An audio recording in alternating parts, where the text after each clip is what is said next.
tarde a todas e todos que estão aqui nessa última atividade de hoje. Como a Dani disse, 14 atividades no dia de hoje na abertura desse Summit. Para finalizar o dia aqui, a gente tem os nossos convidados chilenos e um convidado brasileiro. Quero agradecer a presença de vocês e saudar também aqueles que nos acompanham.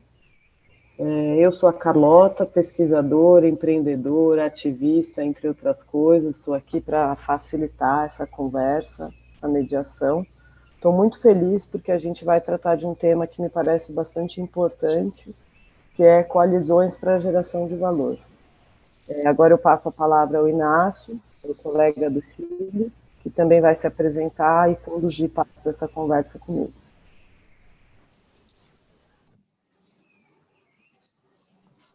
Gracias, Carlota. Bueno, muy buenas tardes a todas y todos. Mi nombre es Ignacio Cruz, parte de Simnetics. Se nota claramente por el fondo que tengo, ¿no? Quiero agradecerles que estén participando de este panel, a donde tenemos interesantes invitados. Desde Chile nos acompaña Sebastián Cantuarias, licenciado en Administración de Empresas, que se ha desempeñado en diferentes organizaciones sociales y empresariales. Actualmente es director ejecutivo de la Fundación Dinero y Conciencia, cuya misión es el desarrollo de la banca ética en Latinoamérica. Así que Sebastián Cantuarias nos va a hablar desde esa mirada. Y por otro lado nos acompaña también Sebastián Bowen, psicólogo de la Pontificia Universidad Católica de Chile y máster en políticas de desarrollo de Duke University. Tiene más de 8 años de trayectoria en diferentes organizaciones y programas sociales, actualmente director ejecutivo de Fundación Vivienda y Techo Chile.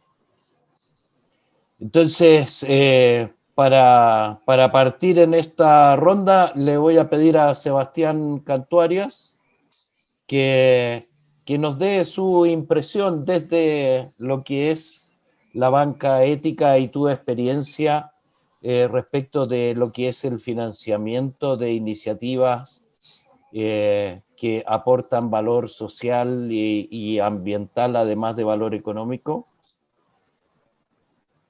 Sebastián. Bien, muchas gracias. Voy a hablar lento para que los que están en portugués puedan ir tomando la traducción. Yo me encantaría mostrar 2 láminas muy cortitas. ¿Será posible que me autoricen? Quiero mostrar dos cosas muy cortitas, ¿no? Me comprometo a no aburrirlos y mantenerme en el tiempo. Pero en general me pasa que este es un tema que yo vengo hinchando hace mucho tiempo. No se asuste, esta es una presentación larga, pero yo les quiero mostrar solamente 2 láminas de esto, solamente dos láminas muy cortitas. Y esto que me gusta mucho decirlo, como esta lógica de que la manera en que entiendo el problema determina la forma de abordarlo. Entonces, cuando pensamos en colaboración, o pensamos en agendas público-privadas, o cuando pensamos en desarrollo público, desarrollo social, desarrollo económico, cualquier tipo de desarrollo asociado a una agenda de colaboración, es muy importante que entendamos de alguna manera el problema en común, que tengamos una mirada de diagnóstico común, ¿ya? Y solo un poco para provocar la discusión de lo que viene después, digamos, es que lo que nosotros desde la perspectiva del sistema financiero estamos planteando es cambiar radicalmente la mirada que tenemos de los problemas latinoamericanos. ¿Ya? 2 minutos de esto. Salir de la lógica tradicional del problema, de esta lógica romántica de la pobreza del altiplano, la lógica romántica del productor de café, ¿cierto? Esta cosa como de la mirada romántica del problema de la pobreza latinoamericano, el problema de la pobreza en Brasil, el problema de la pobreza en Colombia, el problema de la pobreza chilena, la mirada tradicional, a una mirada nueva de los desafíos que incorpore otras lógicas como el desarrollo de la ciudad, como la pérdida de la biodiversidad y una mirada un poquito más compleja. Entonces, cuando hablamos de colaboración o cuando hablamos de agendas público-privadas, es muy importante que entendamos una manera de entender el problema, que tengamos una manera de entender el problema. Y les quiero dejar la nuestra, solo insisto como para provocar, cuando hablamos como de desafíos estructurales de la sociedad latinoamericana, nosotros decimos por un lado están los desafíos de cambio climático, que tiene que ver con la deforestación de los biomas, la pérdida de biodiversidad en la Amazonía, el problema del agua en el Gran Chaco americano, el problema del agua en la Patagonia, ¿ya? Todo el problema de la agricultura con agrotóxicos, la mala calidad de los alimentos que estamos produciendo para comer en Latinoamérica y la mala calidad de los alimentos que estamos produciendo para exportar también, la contaminación del océano. Y si uno piensa en desigualdad y paz social de alguna manera, tenemos un tremendo problema de desigualdad. Si uno mira, Latinoamérica no es el continente más pobre, pero sí es el continente más desigual. Uno mira Brasil y México, que son dos potencias mundiales de la economía, son también dos potencias mundiales de la desigualdad. Si uno mira el caso chileno, un ejemplo de desarrollo económico mundial, es quizás el país más desigual del mundo. O todo lo que tiene que ver con la segregación de la ciudad, la violencia, la pérdida de la paz social, producto del modelo de desarrollo de las grandes urbes, los procesos de exclusión en Sao Paulo, en Río de Janeiro, en Santiago, en Bogotá, en Medellín, en Ciudad de México, estas grandes urbes latinoamericanas que excluyen, todos los gaps en salud. Y también hay problemas que son socioambientales, ¿cierto? Uno piensa el problema del agua, en el problema del acceso al agua potable como un problema de pobreza, pero también el problema del agua potable como un problema de cambio climático, ¿cierto? Otro ejemplo también son las zonas de sacrificio ambiental, que son estos territorios que hemos autorizado legalmente a desarrollar, a hiperdesarrollar la industria, donde en esos mismos territorios hay colegios, adultos mayores, hospitales.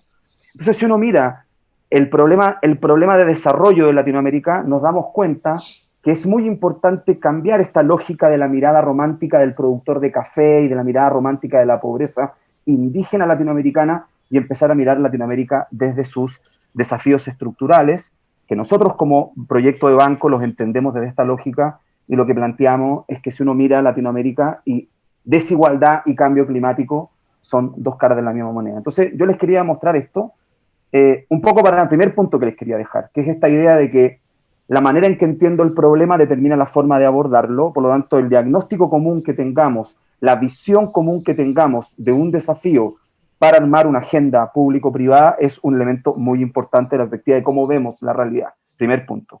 Segundo punto, y con esto voy terminando, es que para poder darle fuerza o sustentabilidad en el largo plazo a una agenda común, público-privada o una agenda intersectorial, es muy importante poner el objetivo fuera de uno, ¿ya? Si nos juntamos una fundación, una empresa privada y un gobierno local, y cada uno de nosotros quiere resolver su propio objetivo, finalmente estamos resolviendo nuestro problema, pero no estamos poniendo el objetivo en el centro de esta agenda de colaboración, ¿cierto? Entonces, para la colaboración, para una agenda intersectorial, es clave que el objetivo lo pongamos fuera de nosotros, en un espacio de común con nuestros socios y que podamos tener no solo una mirada común, como yo planteaba en el punto 1, sino que también un objetivo común de cara al desarrollo de la colaboración o de agendas intersectoriales público-privadas. Y lo tercero, y es sobre todo para dejar una pregunta, es que cuando uno piensa en la colaboración público-privada, es muy importante la mirada común, es muy importante el objetivo común, pero el desafío más importante está en el proceso de implementación, porque privado y público son de alguna manera como el agua y el aceite, decimos en Chile, ¿cierto? Como la imposibilidad de juntar. ¿Por qué? Porque en el Estado, en la mayoría de los estados latinoamericanos, a nivel de país, a nivel de región, a nivel de Estado, de gobiernos locales, las distintas institucionalidades de los estados están muy normados desde el punto de vista de lo que pueden hacer. Entonces yo siempre digo, en el Estado solamente se puede hacer lo que está normado, ¿cierto? En cambio, el privado puede hacer todo lo que no está prohibido, ¿ya? Por lo tanto, el privado puede hacer lo que quiera en la medida en que respete la ley, y en el Estado solo se puede hacer las cosas que la ley considera. Entonces es una junta muy difícil. Entonces, en resumen, para estar en los tiempos, la manera en que entiendo el problema determina la forma de abordarlo. Tener una mirada común es un elemento clave. Segundo, poder poner un objetivo en común, un objetivo colaborativo en común en una agenda. Y tercero, resolver muy bien la pregunta de dónde entra el privado y dónde entra el Estado, porque para trabajar juntos se requiere el doble de esfuerzo, porque son de alguna manera, desde el punto de vista de la implementación, como el agua y el aceite. Yo quería dejar esa introducción con esas preguntas y esos juicios, sobre todo para ver si es que podemos también provocar aí las preguntas de los asistentes y la discusión que sigue. Muchas gracias. Fantástico, Sebastião, maravilhoso. Eu já queria fazer uma pergunta, vou guardar para o final, que você tocou num tema que eu acho que é bem importante. E agora eu vou passar a palavra ao Sérgio, que é CEO da Circulares, foi secretário de Meio Ambiente e Sustentabilidade do Estado do Pernambuco, além de estar envolvido com agendas dessa natureza há muito tempo, então eu queria passar a palavra a ele para fazer as considerações aqui para esse debate. Bem-vindo, Sérgio. Muito obrigado, Carlota.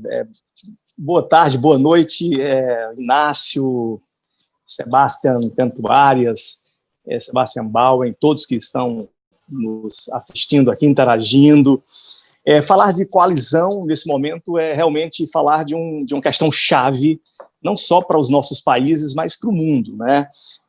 Coalizão, inovação, interconexão e despolarização. Eu acho que são palavras chaves desse momento. É muito importante, nesse instante que o mundo precisa de soluções rápidas, haver uma despolarização das tensões políticas e, realmente, esse é o principal desafio de uma boa coalizão, não só em cada país, mas uma coalizão planetária. O ambiente político pacífico e propositivo é fundamental. Existe uma complexidade, uma urgência muito grande, uma abrangência imensa das questões climáticas, como falou Sebastião, e também das exclusões, né? Muita gente excluída, principalmente agora com a pandemia, muito desemprego aqui no Brasil, nós estamos vivendo isso de forma muito intensa.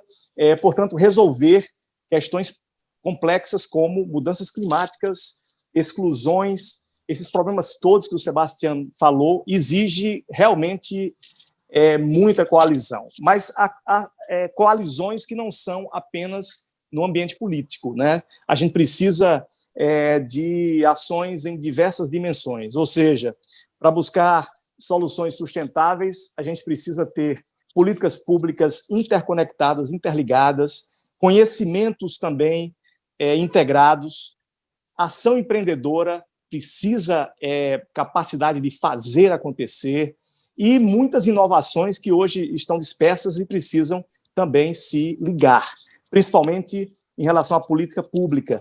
Os estados, de um modo geral, são mais atrasados nas inovações, as empresas são mais rápidas, portanto, é fundamental que as inovações cheguem também no ambiente político para que haja mais velocidade. A gente tem muita pressa, as pessoas que estão hoje excluídas, com certeza, precisam de atenção com muita velocidade. E a questão climática também nos exige toda a humanidade mudanças muito rápidas no modelo econômico poluidor, para que a gente tenha ainda chance de manter a temperatura abaixo de 2 graus até o final do século, conforme o Acordo de Paris. Então, nesse contexto, eu queria dar 2 exemplos bem práticos de ações que nós estamos desenvolvendo aqui no Brasil no sentido dessas coalizões. Uma delas é o movimento Governadores pelo Clima. O governo federal brasileiro não está dando a atenção que nós achamos que devia dar para a questão ambiental.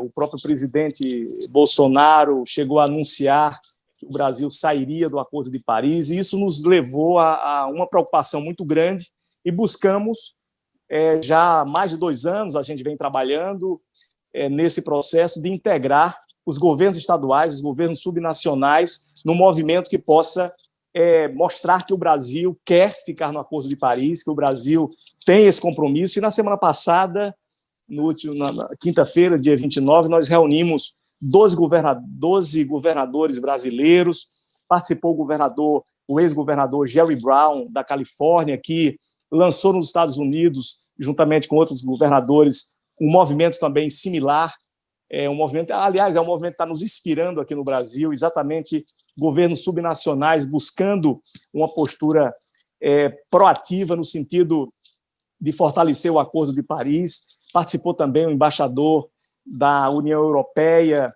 aqui no Brasil, participaram convidados da Argentina, portanto, foi um evento de uma grande coalizão de conhecimentos, de ideias e uma coalizão política para que a gente possa avançar nessa construção. E essa coalizão tem uma característica muito especial, é uma coalizão propositiva, afirmativa, não é uma coalizão contra alguém ou contra alguma coisa, apesar das críticas que nós temos ao governo federal atual do Brasil, mas nós achamos que nós devemos apresentar soluções propositivas. No mundo polarizado, no mundo de fake news, no mundo de muito negacionismo, a melhor maneira de enfrentar essas questões, na minha visão, é exatamente fazer uma ocupação propositiva. A gente está vendo as redes totalmente controladas por softwares que manipulam muito conteúdo falso, muita violência digital, muita agressividade digital, e a saída para isso é ocupar com conhecimento produtivo, com debate propositivo, com conhecimento científico, com políticas públicas que sejam agregadoras. Portanto, é nesse ambiente que nós estamos trabalhando esse projeto Governadores pelo Clima. E, para concluir, tem outro projeto mais específico, mais pontual, que nós estamos fazendo na ilha de Fernando de Noronha, que é uma ilha que fica a 500 quilômetros, mais ou menos, aqui de Recife, de onde eu estou falando, a capital do estado de Pernambuco. É uma ilha no meio ali do Oceano Atlântico, e nós estamos desenvolvendo lá um grande laboratório, integrando empresas, iniciativas de centros de pesquisa, a sociedade participando, para criar modelos de negócios que possam ser replicados em larga escala em outras regiões do Brasil. É o primeiro território do Brasil que tem uma lei determinando que até 2030 toda energia tem que ser renovável, os veículos têm que ser carbono zero, mobilidade elétrica, tratamento total de resíduos, enfim, um conjunto de ações. E esse laboratório ele é feito por, basicamente, empresas que estão se integrando, buscando desenvolver novos negócios. Então, lá tem fabricantes de veículos elétricos, empresas de energias renováveis, empresas da área digital, empresas que estão desenvolvendo diversas soluções que se juntam para gerar novos modelos de negócios. É isso que a gente precisa no mundo. A gente precisa acelerar a transformação, e a transformação só vai ser acelerada se nós juntarmos um conjunto de dimensões, não só política, como eu já falei, mas a dimensão do conhecimento, a dimensão empreendedora, a dimensão dos investimentos, para que algo aconteça. Esse laboratório é um exemplo, e eu convidaria todos vocês depois a pesquisar Fernando de Noronha, e vocês vão encontrar as imagens da ilha e vão ver que é um lugar super especial, onde a gente está realmente criando um novo modelo com muitos parceiros, com muitas relações de diversos setores que estão envolvidos. Então, eu agradeço mais uma vez a atenção, espero ter cumprido o meu tempo e fico à disposição, Carlota, para perguntas e para o debate. Muito obrigado.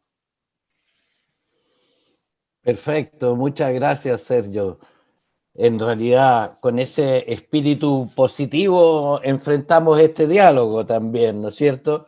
Entonces, ahora quiero pasarle la palabra a Sebastián Bowen, que creo que tiene algunas experiencias muy positivas de alianzas público-privadas, desde todo su accionar desde la sociedad civil y sobre todo en estos tiempos de pandemia que han obligado de alguna manera a encontrarnos. Sebastián, cuéntanos de tu experiencia.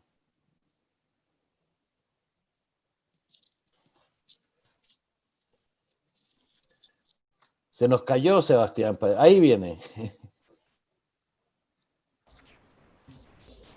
Disculpen. Dale, Sebastián. Bien, nada, en primer lugar, muchísimas gracias por la invitación, al igual que mi tocayo, Sebastián Cantuarias. Voy a tratar de hablar lento, no hablar chileno, para que puedan ir traduciendo en el camino. Y respecto del tema en particular, me interesa centrarme en una distinción y asimismo en una experiencia, ¿ya? La distinción principal es que en torno a temáticas como coaliciones para enfrentar grandes desafíos sociales, medioambientales, colectivos, etcétera, creo que se nos puede confundir el concepto de colaboración con el concepto de colusión. Y eso a menudo me ha tocado estar en distintas instancias, lugares, ¿cierto? Reuniones, espacios, en donde a veces percibo que podemos disfrazar la colusión debajo, ¿cierto? Del concepto de colaboración. Tanto me importa hacer esa distinción. Y para poder hacer esa distinción quiero tomarme una experiencia muy reciente, a partir de la pandemia, ¿cierto? Del COVID-19 en el caso de Chile. Estructuramos desde Techo Chile y Fundación Vivienda en conjunto con otras organizaciones un proyecto bien colaborativo, en su conjunto se llama Chile Comparte, y que creo que hacía bien esa distinción entre colaboración y no era un acto de colusión. Y para eso quiero explicarle algunas cosas. Chile Comparte fue una campaña que desarrollamos en conjunto instituciones privadas, instituciones más bien sociales, en concordancia también con dirigentes, con organizaciones comunitarias, fundamentalmente en barrios segregados de nuestro país, de Chile, y que también tuvo apoyo de algunos sectores, de algunas instituciones más públicas, de empresas también con fines de lucro, de otras fundaciones, etc. A raíz de Chile Comparte se sustentaba en un gran como diagnóstico, ¿ya? El diagnóstico era que la población que vivía en condiciones más vulnerables socioeconómicamente hablando en nuestro país era también una población que estaba viviendo mayores probabilidades de contagio y también menores probabilidades de recuperación frente al COVID. Esto básicamente por tres elementos, porque no solo vivía una crisis sanitaria, sino que esa crisis sanitaria le iba a golpear fuertemente en una situación más bien económica o alimentaria incluso, de acceso a insumos básicos, dado que los principales mecanismos de prevención de esta crisis era el aislamiento social, era quedarse en la casa, entre otras cosas que esta población no iba a tener las condiciones de hacerlo, dado que necesita salir a buscar su alimento día a día, trabajar en condiciones más bien informales, con escasa posibilidad de ahorro, entre otras razones, y que esto se iba a ver también afectado a una tercera dimensión, no solo económica y sanitaria, sino también habitacional, dado que era una población que tenía menor acceso a la vivienda, con mayores niveles de hacinamiento y por lo tanto mayores niveles de contagio. Y esto ante un acceso a los servicios de salud que también era mucho más precario. Recordemos que es población que vive en zonas más bien segregadas de nuestras principales ciudades. La esperanza de vida es hasta 10, 11, 12 años menor que en las zonas más acomodadas de nuestras principales ciudades. Y al mismo tiempo tienen mayor propensión a enfermedades, sobre todo respiratorias, en tiempos invernales como cuando sucedió el punto álgido del COVID-19 en el caso de Chile. Y por lo tanto, los servicios de salud iban a verse mayormente colapsados de manera más rápida, ¿ya? De esa población. Ante esta situación nosotros vimos que lo que había que enfrentar era un acto que no dependía únicamente de Techo, sino que teníamos que hacerlo en colaboración con muchas otras organizaciones para atender justamente a esa población y debíamos enfrentar todas estas variables, partiendo por la variable económica y alimentaria, para de esa manera permitir que esa población pudiera tener una cierta cuarentena. A raíz de eso creamos Chile Comparte. Los resultados fueron para nosotros bastante buenos. Más de 73.000 personas logramos llegar con ese aporte y un acompañamiento más bien alimentario y acceso a insumos básicos.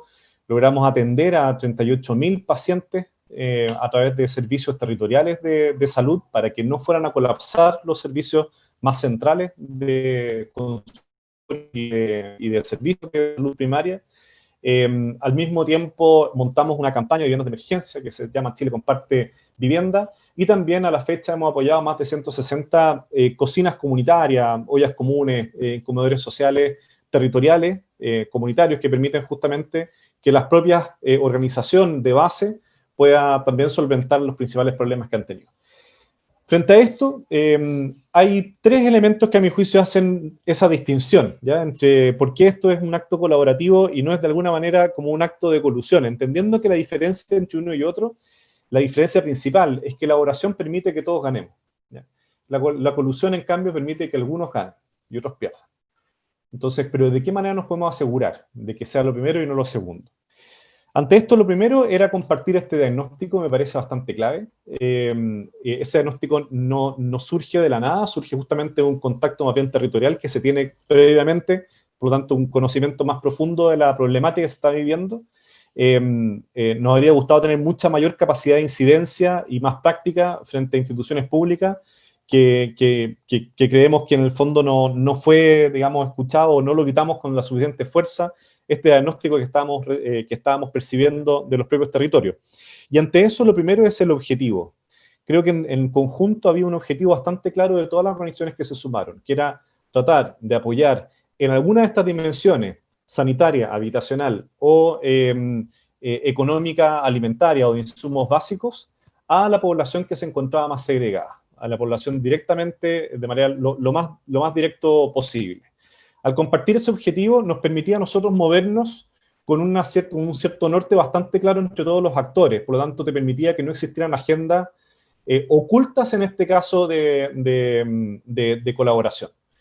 El segundo elemento que me parece importante resaltar, bueno, si la colaboración se orienta hacia este objetivo de esta población que vimos que se necesitaba, muchas veces los actos de colusión se orientan más bien a agendas ocultas o objetivos que son más organizacionales, digamos.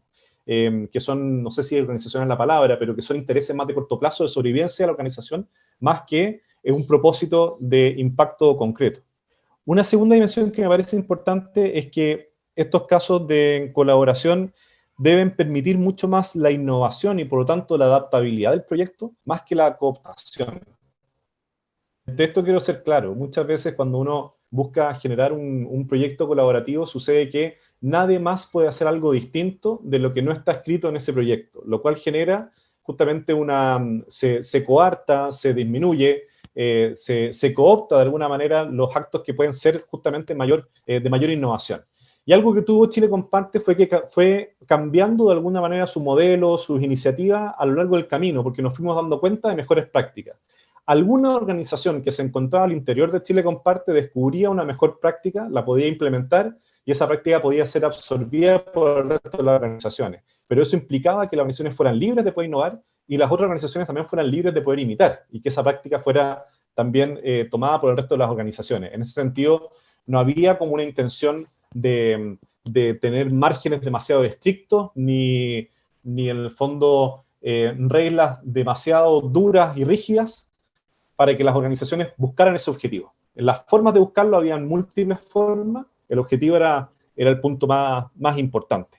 Y lo tercero que me parece muy relevante es que esa colaboración implica, y por lo tanto, dado el punto anterior de la innovación, implica de alguna manera permitir una cierta también competencia, en el buen sentido de la palabra, ¿ya?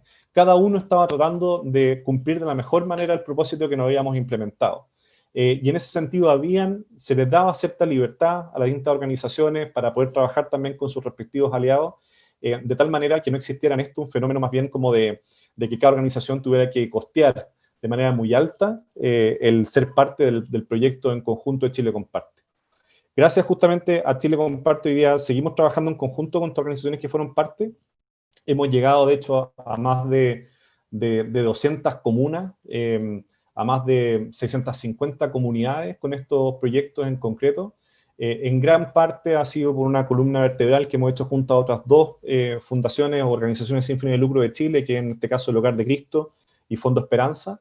Ambas también, al igual que Techo, con un arraigo y un despliegue territorial muy importante, que yo diría que es la base de este proyecto más bien colaborativo. Entonces, para cerrar, creo que lo central está en que el objetivo estaba claro, que era tratar de ayudar a esa población en el territorio. El diagnóstico era compartido y emanaba justamente de lo que nosotros podíamos percibir en el territorio.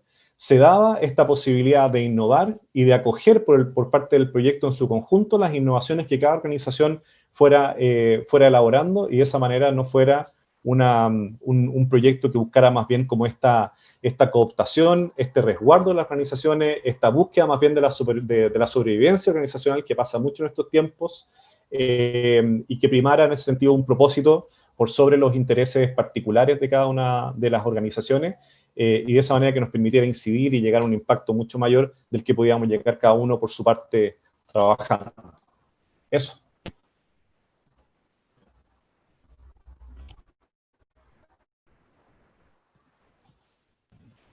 Obrigada. Falo em português com calma.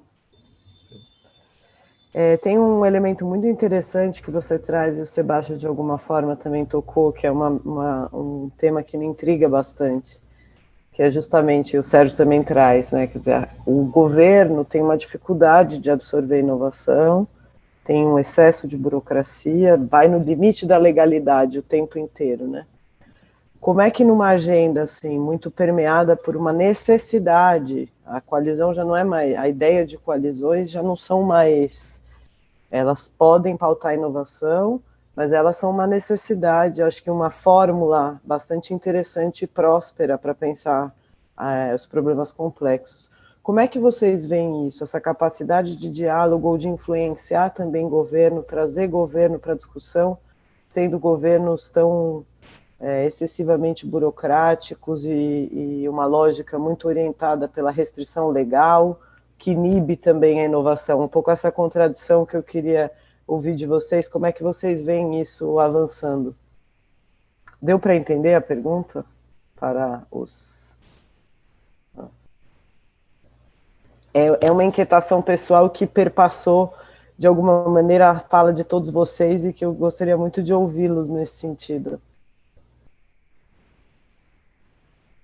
Quem quiser, quem puder. Yo lo puedo tomar, al menos comenzar. Básicamente, creo, nosotros decimos en Chile, no le pidamos pera al olmo, en ese sentido, como no le pidamos un fruto distinto a un árbol que tiene otro propósito. En ese sentido, creo que está bien que el Estado, ¿cierto?, es un gran... un gran instrumento, artefacto, y que necesita muchas veces de esa burocracia. Por lo mismo veo la relevancia del tercer sector o de las organizaciones sin fines de lucro, que muchas veces tienen menor impacto porque son más pequeñas, pero tienen esa libertad, ¿cierto?, de poder ir como carro de vanguardia finalmente de la caravana. Lo más relevante para el Estado es que, por lo tanto, tenga y cuente con los dispositivos para poder acceder a la información de esas organizaciones, para poderlas tener monitoreadas, conocerlas, conocer bien la experiencia y absorber de manera rápida esa experiencia. De hecho, hay bastantes estudios que plantean eso, dependiendo de los estadios de desarrollo en que se encuentran los países, pero hablando de países sobre los $20.000 per cápita, sobre los $25.000 per cápita, tiende a suceder que el tercer sector surge fundamentalmente con 3 objetivos. No proveer de servicios de manera directa, porque eso el Estado ya lo está abarcando en casi su totalidad, sino que surge con el sentido de conectar a la ciudadanía con el Estado, que es una variable muy importante. En segundo lugar, de fiscalizar al Estado en su rol, por lo tanto el rol más de advocacy, y en tercer lugar, con el rol de innovar, justamente, de mostrar ese carro de avanzada. Entonces yo no le pediría, suena esto súper poco popular y contraintuitivo, pero creo que lo que más le pediría al Estado sea su capacidad de monitorear las innovaciones y absorberlas para que aquellas que mejor funcionen y tienen mayor impacto aprovechen toda la potencia y toda la energía de un instrumento tan importante como los Estados modernos, finalmente.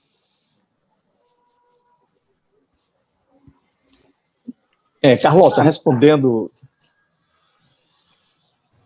Posso falar? Pode falar, Sérgio. Bem, eu acho que essa sua pergunta é a grande pergunta do momento, né? Nós temos todos os elementos, nós temos conhecimentos, tecnologias, democracias bem consolidadas em muitos lugares do mundo, nós temos um conjunto de ideias, de inovações que estão sendo construídas em diversos setores e temos os problemas urgentes, ou seja, os elementos existem, o que está faltando é uma forma de ligar tudo isso de maneira eficiente, de maneira rápida. Então, a gente está testando algumas coisas aqui nesses nossos projetos. Uma delas é a Câmara de Inovação para resolver desafios com soluções sustentáveis. Então, a gente define um problema, e aí já começa, porque muitas vezes o problema nem é muito claro, as pessoas pensam que conhecem o problema, mas não conhecem. Então, se define bem um problema e depois se une ali para resolver o problema representações do governo, representações da academia que tratam de questões, especialistas que estão pesquisando sobre o tema ou assuntos ali relacionados, a representações das empresas, né, do setor empresarial, e representações da sociedade, instituições que estão vivendo aquele problema, que entendem aquele problema ou estão sofrendo aquele problema. Quando você integra esse conjunto num ambiente propositivo, buscando realmente a solução de um problema determinado, com certeza as inovações aparecem, as coalizões surgem, os interesses acabam confluindo. Portanto, uma boa experiência que eu recomendo é exatamente nós irmos para a prática, fazer coisas concretas em cima de grandes soluções. O mundo tem solução para os maiores problemas do momento. A dificuldade é que existem muitas barreiras para que essas soluções sejam organizadas rapidamente e sejam canalizadas. E muitas vezes a polarização, o preconceito, impede que as pessoas sentem, discutam e formulem uma solução.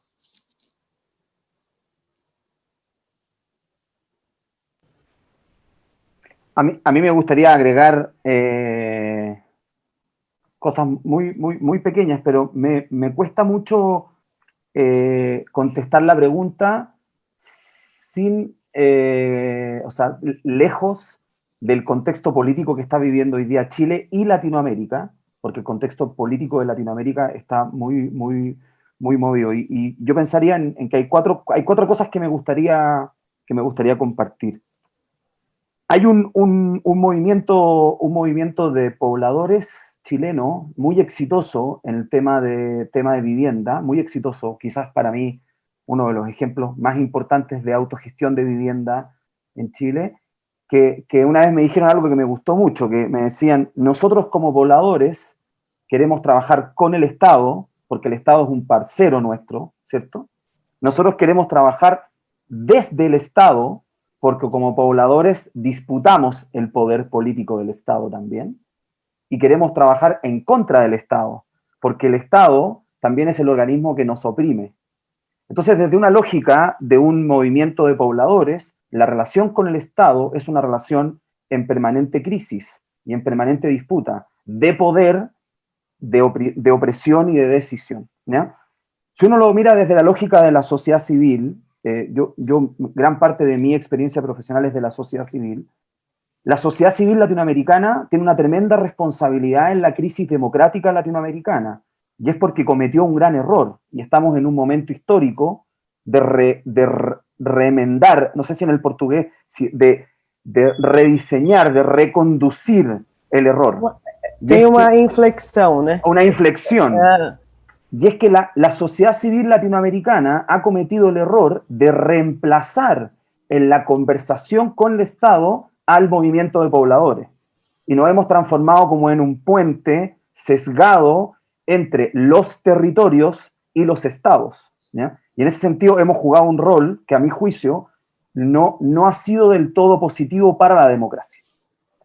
Si me salgo de la sociedad civil y me voy al mundo privado, el mundo privado ha tenido muchos casos de éxito en términos de espacios de colaboración público-privados, pero también el sector privado ha sido uno de los grandes actores que ha puesto en jaque la democracia latinoamericana. Sin ir más lejos, en Brasil ustedes tienen el caso de Odebrecht, que es una empresa privada que la verdad es que puso en jaque la democracia latinoamericana. En distintos estados en los que operó, puso en jaque nuestra propia democracia, ¿ya?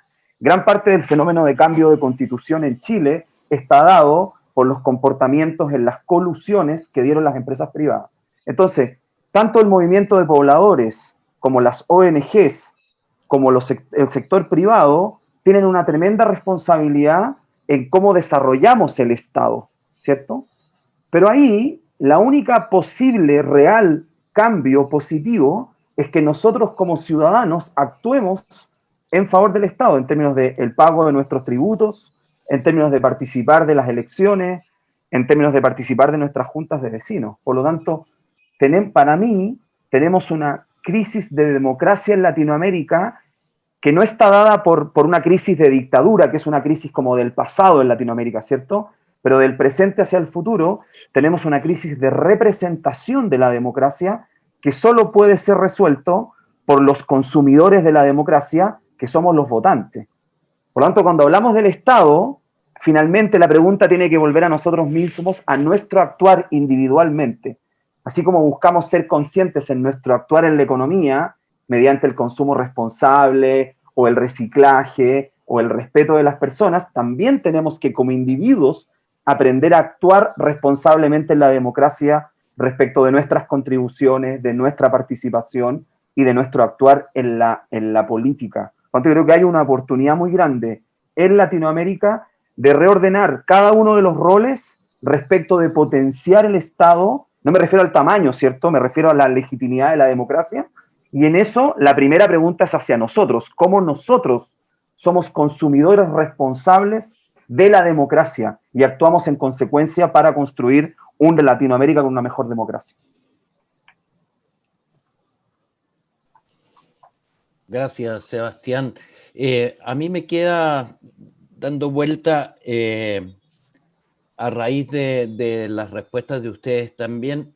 Hoy día, dada la situación de COVID, hay una suerte de reordenamiento o una suerte de cambio en la conciencia de la sociedad respecto de ciertos valores para construir agendas colaborativas. ¿Cómo ven ustedes qué es lo que emerge desde esta situación en que nos ha puesto la pandemia? Y cómo ven ustedes que puede emerger una situación a donde primen valores de colaboración y que permitan a lo mejor destrabar alguna de esa burocracia y de esos sesgos que tenemos en la discusión de agendas comunes?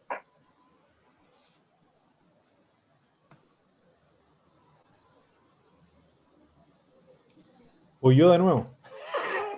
Me voy a tirar a la piscina primero. Oye, tomando tu pregunta, Ignacio, voy a hablar netamente de la experiencia que nos ha tocado en Chile, ¿ya? Asumiendo que tiene elementos similares con la experiencia en Latinoamérica. Pero hay un gran factor que les quiero plantear que nos hemos percatado desde el trabajo directo con comunidades, que es la sensación de abandono. Hay muchas sensaciones, pero hay una sensación fuerte de abandono frente a las soluciones o a las instituciones, ¿ya? Ese abandono sabemos que está muy asociado a un distanciamiento, está muy asociado también a una desconfianza, por ende, que tiene a Chile en un grave problema no solo de desigualdad, sino que de cohesión social. Prácticamente todos los indicadores de cohesión social, desde confianza institucional, pasando por confianza en el otro, en la cantidad de personas conocidas, amigos con quien podría dejar a mis hijos, etcétera, han venido a la baja en los últimos 15 años en nuestro país, ¿ya? Y esto está muy asociado también con un fenómeno de la segregación. Hay un académico muy importante estadounidense que, hablando de la segregación en Estados Unidos, habla del color de la ley, ¿cierto? Cómo la institucionalidad estadounidense tiene una forma de tomar decisiones para segregar a blanco de los negros, finalmente. Bueno, en Chile, y probablemente en otros países de Latinoamérica, tenemos el precio de la ley, ¿ya? Entonces el poder adquisitivo se transforma en alguna suerte en el principio ordenador de nuestras ciudades, de nuestro ordenamiento, de nuestra convivencia, al final. Haciendo separar, en base al poder adquisitivo, la dimensión de la salud, de la educación, del barrio, de la vivienda, entre otros. En este contexto, resulta que el Estado abandona muchas veces los territorios y lo que surge son otro tipo de organizaciones que proveen de servicios urgentes, y esto yo creo que en Brasil lo pueden conocer mucho mejor que en Chile, pero que son organizaciones que, proveyendo servicios urgentes, pueden violar o vulnerar derechos humanos muy importantes en el mediano y largo plazo.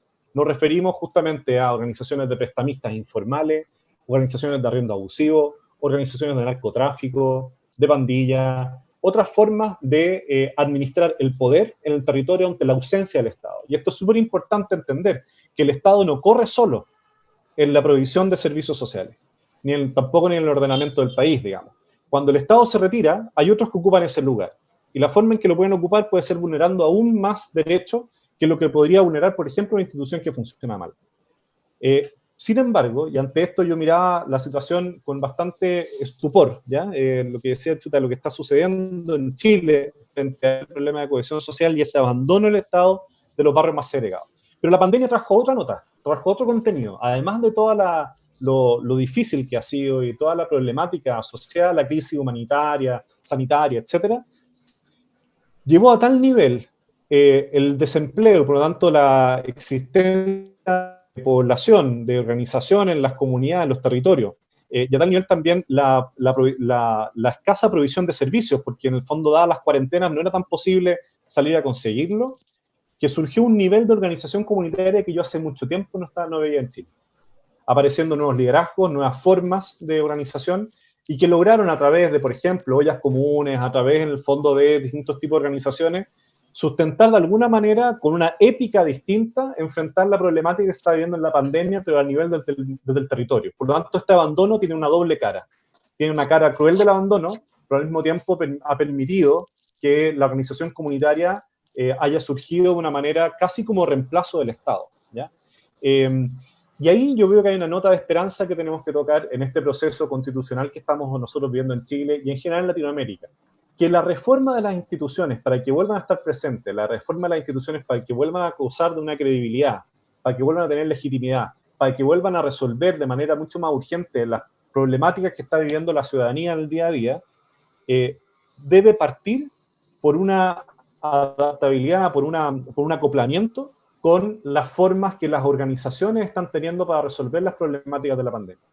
Yo creo que hay ahí, en esas nuevas formas de organización comunitaria, una nota, una tecla que me parece muy importante a tocar para reformar la institucionalidad del Estado, finalmente, y vuelva a reconectarse con los territorios, que es lo que yo, al menos desde Chile, percibo que está a un nivel bastante preocupante, y creo que el proceso constituyente puede significar un punto de inflexión para reenmendar justamente este camino, como bien plantea Sebastián Azúcar.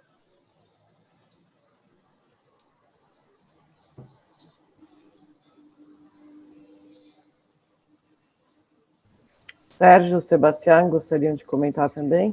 Yo muy cortito.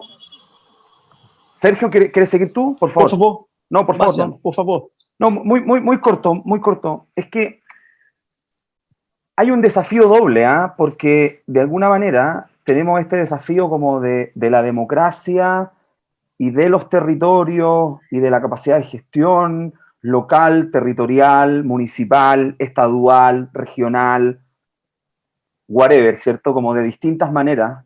Hay un desafío grande y la pandemia nos muestra ese desafío, y en general, si uno mira Latinoamérica, es un continente de mucho de ese desafío, como de ir a mirar hacia lo territorial, ¿cierto? Entonces, son las comunidades de la Pampa, las comunidades de la Patagonia, las comunidades de la selva, las comunidades en general hay una mirada muy territorial. Pero también tenemos que ser capaces de equilibrar eso necesariamente con una mirada global, porque el mundo hoy día, más que nunca en la historia de la humanidad, se juega globalmente, ¿ya? Y hoy día el mundo se juega globalmente desde el punto de vista de la economía, se juegan 3 o 4 players a nivel global, ¿cierto? Se juega a nivel de democracia y cómo la economía incide en las normas legales internacionales y cómo las normas legales internacionales inciden en las democracias locales, ¿cierto? Como el Acuerdo de Escazú, como Basilea III para el caso del sistema financiero, estándares internacionales de sustentabilidad. O sea, la economía globalmente incide en cómo las democracias y los estados locales se desarrollan. Por lo tanto, tenemos que tener una mirada hacia lo local sin perder de vista que quizás los latinoamericanos somos el continente más desarticulado del mundo. Yo siempre digo, en Latinoamérica somos 4 personas y hacemos 5 grupos. Nos encanta hacer grupos pequeños para temas locales y hemos perdido de vista también que necesitamos que esos temas locales también puedan ser entendidos a nivel continental, porque hoy día gran parte del fenómeno de la economía se está jugando a nivel global y desde el impacto de la economía a nivel global se está impactando necesariamente las economías locales. Entonces esta cosa de este continente como entre el español de muchos países chicos y el portugués de un puro país grande, hay una barrera grande ahí que tenemos respecto de mirar la gestión local, pero también ser capaces de entender el proceso de integración latinoamericana de cara a los desafíos económicos globales. Ese es un elemento que quería plantear también para volver para el quiebra-cabezas de los asistentes, ¿cierto? Eu acho que o mundo hoje passa por uma crise de confiança e eu imagino que essa é a grande questão-chave, né? Por isso que as coalizões são importantes. As coalizões são ações que geram confiança. Nós temos hoje um grande desafio que é a desconfiança em relação à informação, ao conhecimento, né? A ciência está sendo banida de muitos lugares, né? Aqui no Brasil, nós temos uma dificuldade grande do governo federal, inclusive, de reconhecer bases científicas para tomar decisões. O próprio aquecimento global tem sofrido uma crise por conta do negacionismo climático, que é outra coisa que são milhares de cientistas pesquisando, informando, e as redes dizendo o contrário, fazendo um conjunto de movimentações que distorcem. Então, nós temos aqui uma necessidade muito grande de restaurar a confiança. Eu outro dia participei de um debate com crianças e, no finalzinho, tinha uma pergunta que tinha que ser respondida em 15 segundos. E perguntaram para mim o que é que eu achava, o que é política para mim. Eu disse, olha, política é você construir relação de confiança. Política é isso, enfim, é isso. Nós hoje temos essa necessidade. Por isso que as coalizões são fundamentais. E para construir essa confiança, tem 3 aspectos que eu citaria aqui como básicos. Primeiro, o conhecimento científico, base informativa que garanta que aquela informação realmente pode ser considerada, né? Indicadores, informações científicas.